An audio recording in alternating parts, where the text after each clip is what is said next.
Yes, reka nizere ko mumeze neza bakunzi ba Clever TV show na Bengo TV. Nizere ko mumeze neza kandi Nyagasani akomeze kubashima aho muherereye hose. Waba utameze neza se wihangane, kandi nawe niba umeze neza nyine uzirikane yuko iyi si ni gatebe gatoke. Niba hari ukuntu wagirira umuntu wafasha umuntu utameze neza, so wamufasha, wamusura, wamufashisha amaturo cyangwa se ishengesho.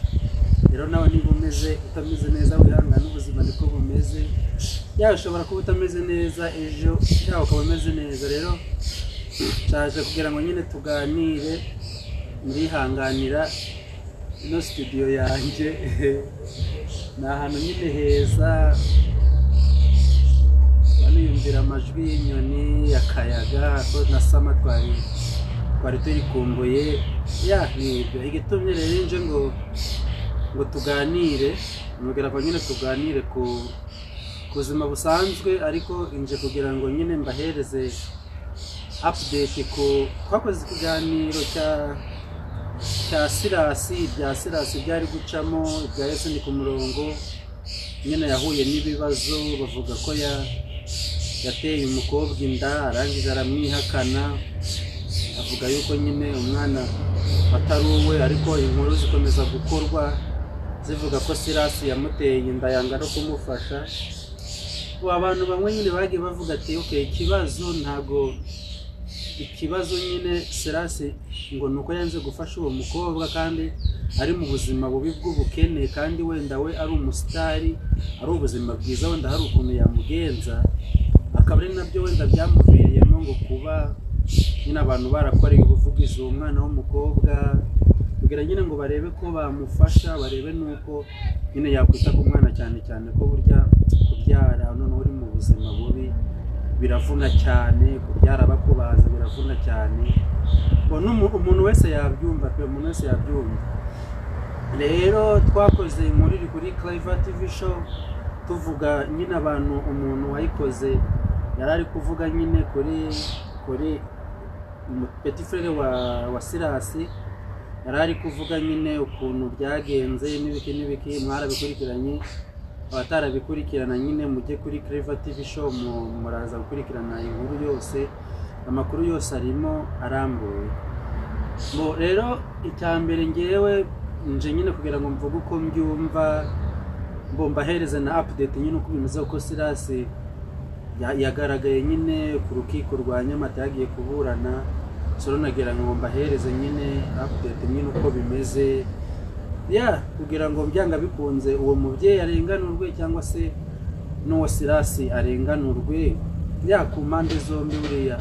Buri muntu wese aba akeneye ubutabera, noneho kuba birimo n'umwana, nyine buri muntu yarenganurwe. Rero ngewe uko mbyumva, kuko numvaga bavuga ko uwo mwana w'umukobwa ngo yabanaga na Sirasi, ariko ukumva umuntu uri kubivuga cyane ni umugore babanye uko batakibana, naho nyine washiramo akantu ka dute. Buriya umuntu mutakibana kuba yaza noneho ari kugushinja ibintu, kandi noneho hari umuntu w'umugore mwabyaranye, mwabanye mu nzu, wenda mukanashwanana nabi, ibyo byo birumvikana kandi tena biragoye, ariko tena umuntu abagomba gushishoza nyine yakamenya nyine aho kuri aba ari amakuru nyine asaba kugira ngo nawe ushire mu gaciro, nyine urebe ntugendere mu marangamutima.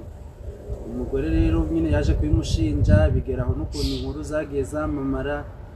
Sirasi baramufata baramufunga, amufunze ajya kuburana, agiye kuburana. Ariko noneho icyanangaje amakuru ubu ngubu yagaragaye mu rukiko Sirasi ari kuburana, nuko yavuze ngo Sirasi nyine bazanye ibimenyetso bya DNA basanga ari ibye, ariko nyine akomeza guhakana.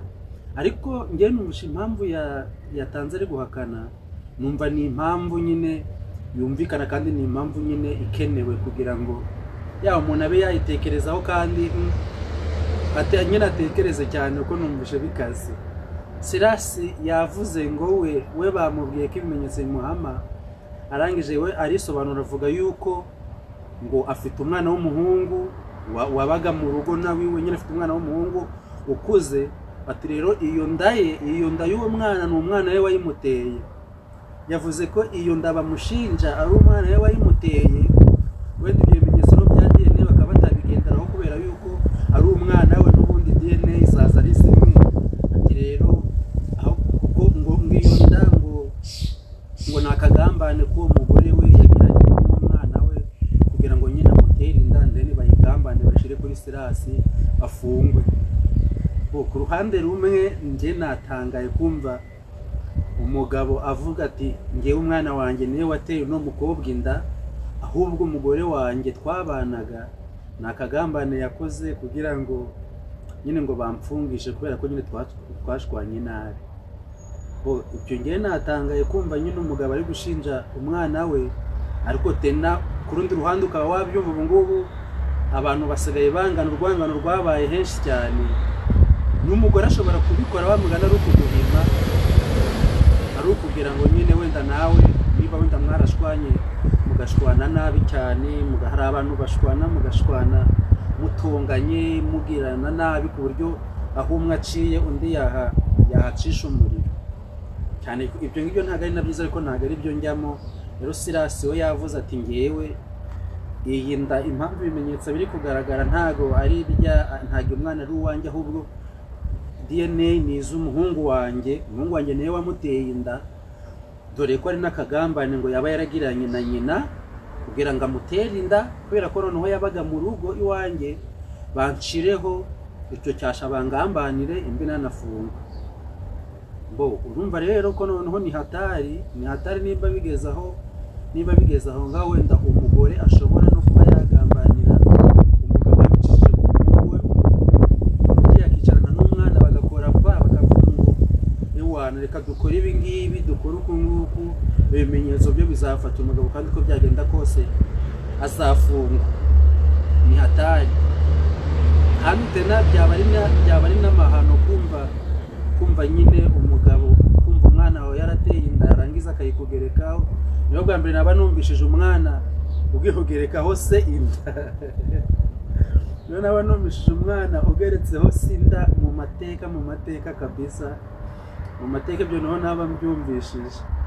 So rero nuko nk'uko bimeze, ubwo Sirasi nyine urubanza rwiwe barusubitse, bazakomeza nyine kuburana. Ngewe naje nyine gusa numvishe bitangaje, naje kugira ngo mbabwire ako kantu tugaragaze nyine tunakaganireho. Ese koko birakwiye niba umuntu mwaranashwanye cyangwa niba umuntu mutakibana, byanga bikunze haba hari impamvu yatumye mutakibana, byanga bikunze haba hari impamvu yatumye nyine mbega hari ibyo mutumvikanyeho.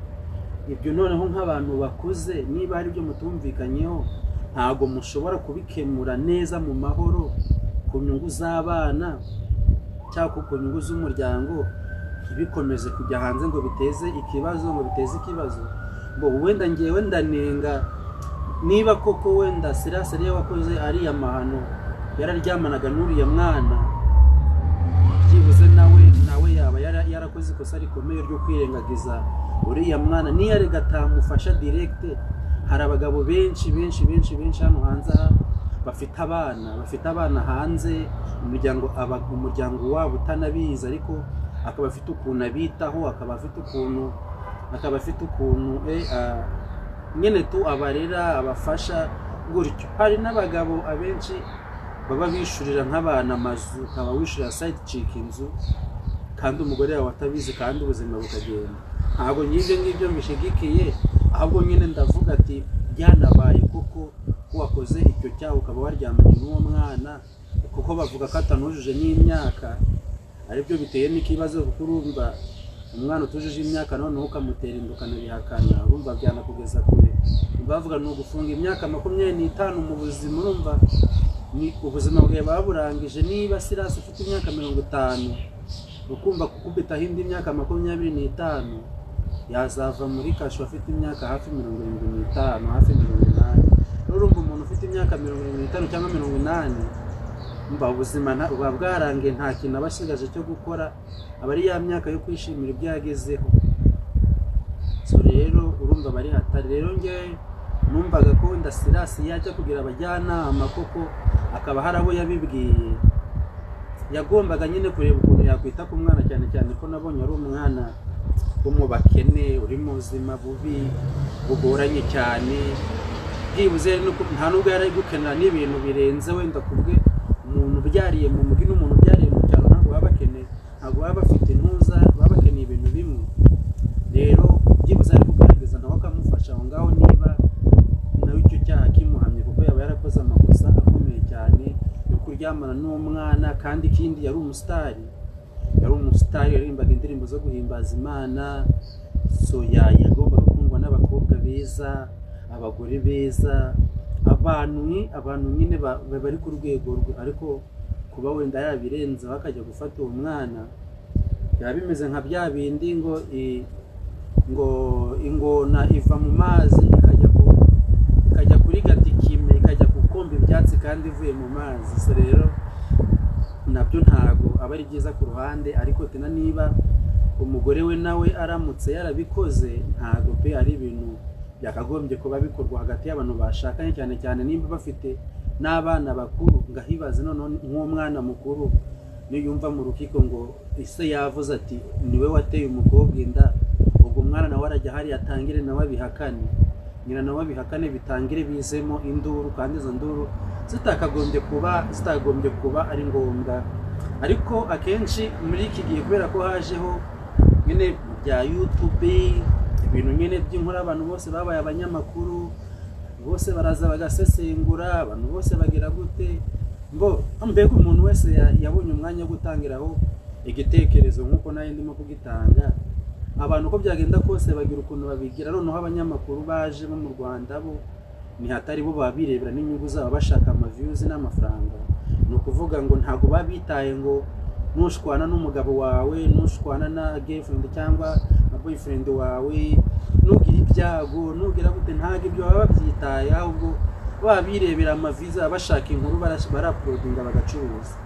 So rero kubera ko ibyo bintu biba bimeze gutyo, nta nubwo mwakagombye, niba ari n'ikibazo cyabaye, mwakagombye gushakisha ukuntu mugikemura bitaragera kure, mukagikemura.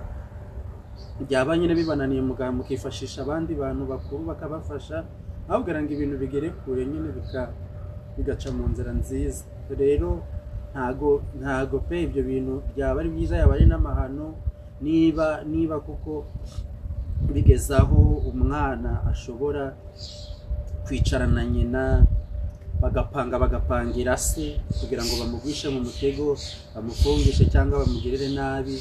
Ibyo ntabwo bikwiye. Ariko tena niba umugabo nawe ashobora gukora amahano yarayakoze, n'ubundi yarasanzwe akora ibyaha akaba yarayakoze, akabona Imana iramugaragaje kandi akabona arafungwa, kugira ngo yemere icyaha, ahubwo agafata icyaha cye akagishinja umuhungu we, urumva bari hatari biba bikomeye cyane. Kandi ibyo kuvuga ibyo bya DNA, n'ubundi nibaza gupima DNA koko bazavuga ati bapima umuhungu we nawe bazasanga n'ubundi DNA ari zimwe. Ubundi ikindi kiraba gisigaye ni ukumenya noneho ngo wamuteye inda ninde.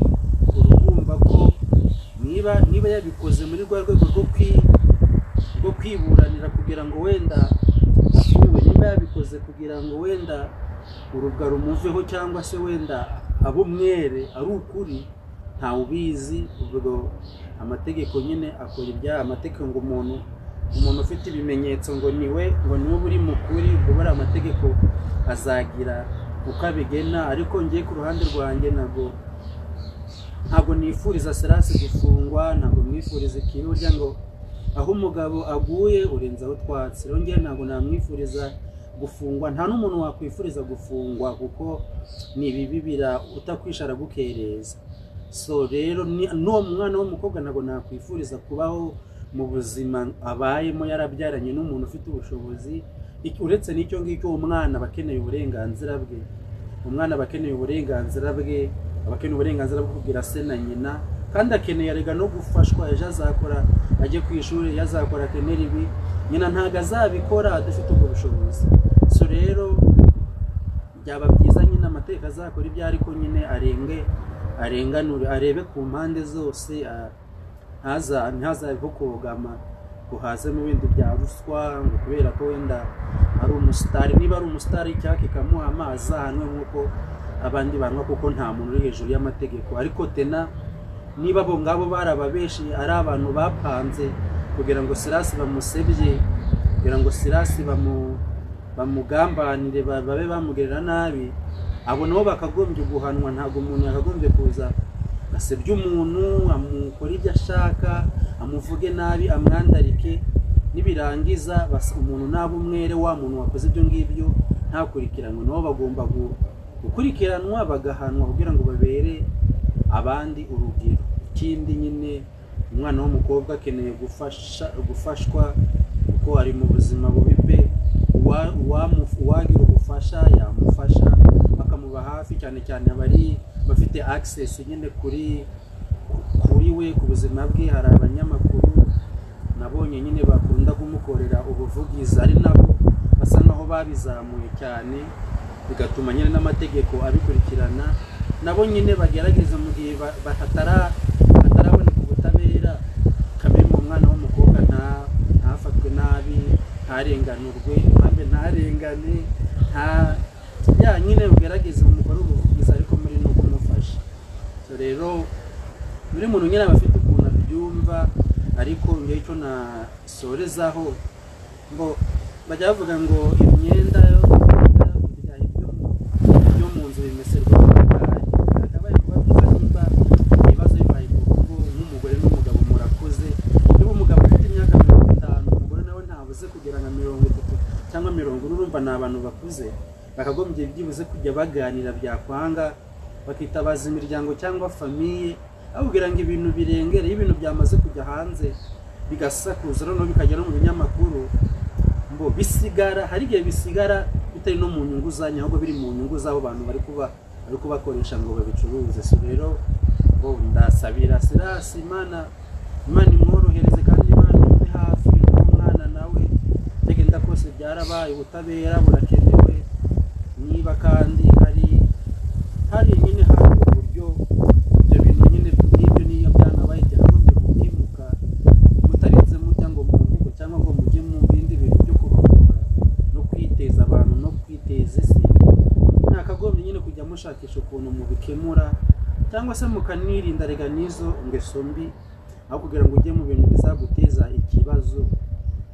Wabireka ntukerekere nimba ari umuntu waririmbiraga Imana. Satani amaze nyine gukaza umurego, ari gukorera mu Mana, mu bakozi b'Imana, ari gukorera mu baririmbyi, ari gukorera mu bashumba. Rero nukwitonda aho isi igeze ntabwo ari heza. So rero ni ibyo bitekerezo byanjye nashaka kubitangagaho, no kugira ngo nyine gerageze nyine abagira access yo kuri uwo mwana bagerageze bamufashe, kandi yaba haboneke nyine ubutabera binarangire. Kumva umuntu wakoreye Imana isi iri kumutarangira, iri kumwota, ntabwo ari byiza. Ariko tara no kumva umwana w'umukobwa ni mutoya yarabyaye ngo binamugoye, abazwe, ari mu buzima bubi, kandi umuntu wamuteye inda yakagombye kumufasha, nabyo tena ntabwo ari byiza, ntabwo ari ubupfu. So rero mukomeze mukore subscribe kuri Clever TV Show. Ndabashimira mwebwe mwakoze subscribe, mudukurikira, mwebwe mukunda kureba ibiganiro byacu. Yohana mwarakoze cyane, ndabakunda cyane kandi ndabubaha. Ujye mukomeza musharing, Imana ijye ikomeza bahereza umugisha, Imana ijye bazamure bageza aho yabageneye. Kandi turacyakora ibiganiro, cyatugenda dukora ibiganiro, turi kumwe, Imana ibarinde.